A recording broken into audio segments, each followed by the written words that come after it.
اسماعیل هونیا له خپلې کورنۍ سره یو ځای شو. سلام، وخت مو په خیر. پام وکړئ د نن ورځې تازه خبر ته.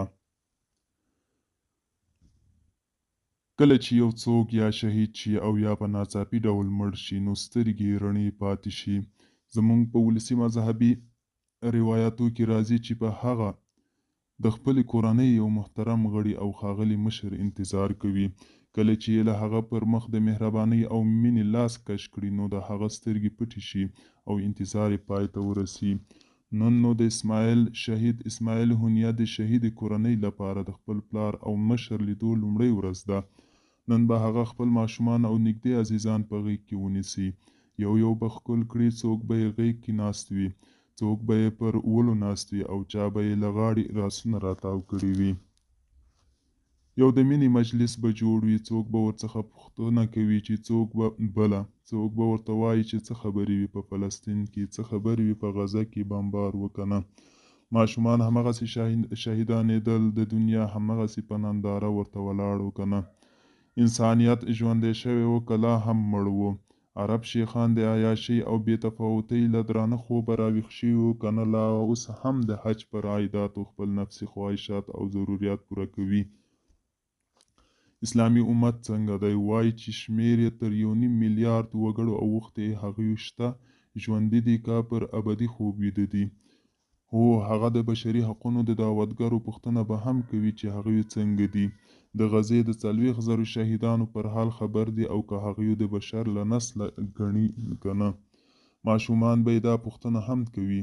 هو پلاره، هغه زموږ د ښار د کوڅې ماشومان به څنګه وي؟ مازدیګر مهال به لوبو ته راوځي او که نه، د الوتکو بمبار به خوړلی وي. نن به د هونیا او د هغه د شهید کورنۍ د 22 شهیدانو ګلانو ترمنځ همدا خبرې، پوښتنې او ګړوېږنې تبادله کیږي. هونیا به غلی وي، د ټولو پوښتنو ځواب به یې ورسره نه وي، او یا به نه غواړي ټولو پوښتنو ته پر دې لومړۍ ورځ ځواب ووایي، ځکه چې دا یې لومړۍ ورځ ده. نن ایله هم دومره وشي چې د خپلو اولادونو او کورنۍ د غړو پر دیدن موړ شي. خدا یوه خبره بل ضرور ورته کوي چې بچو، تاسو ته مې د پیغور تاریخ پرېنښود. پر هغه ورځ چې له تاسو سره مونږه کډه وکړه، ما او مور دې ونه ژړل، استقامت مو بایلود. مونږ ویل چې زمونږ اولادونه د فلسطین تر نورو بچیانو زیات نه دي، د ټول فلسطین اولادونه زمونږ اولادونه دي. تاسې به وایي چې مور او پلار مو څومره سخت زړي وو چې پر مونږ یې ونه ژړل. نه زما ګلالیو، مونږ ډیر وژړل، خو په زړه کې مو وژړل، د خلکو پټ مو وژړل. یوازې خدای پاک زمونږ ژړا ولید، او د هغې مور او د هغه پلار چې غبرګ اولادونه یې په وینو کې رنګ پراته وي، درد یوازې الله تعالی احساسولی شي، ځکه چې هغه تر موره او یا ځله مهربان دی.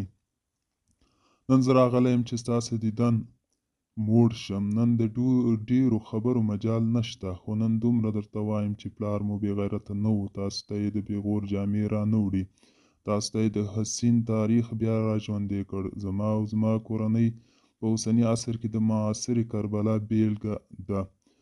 ټوله کورنۍ مو د حق لپاره قرباني شوه، خو باطل ته تسلیم نه شو. نو بچو، مونږ پلار مو تاسو ته د غیرت او متانت تاریخ ډالۍ کړ.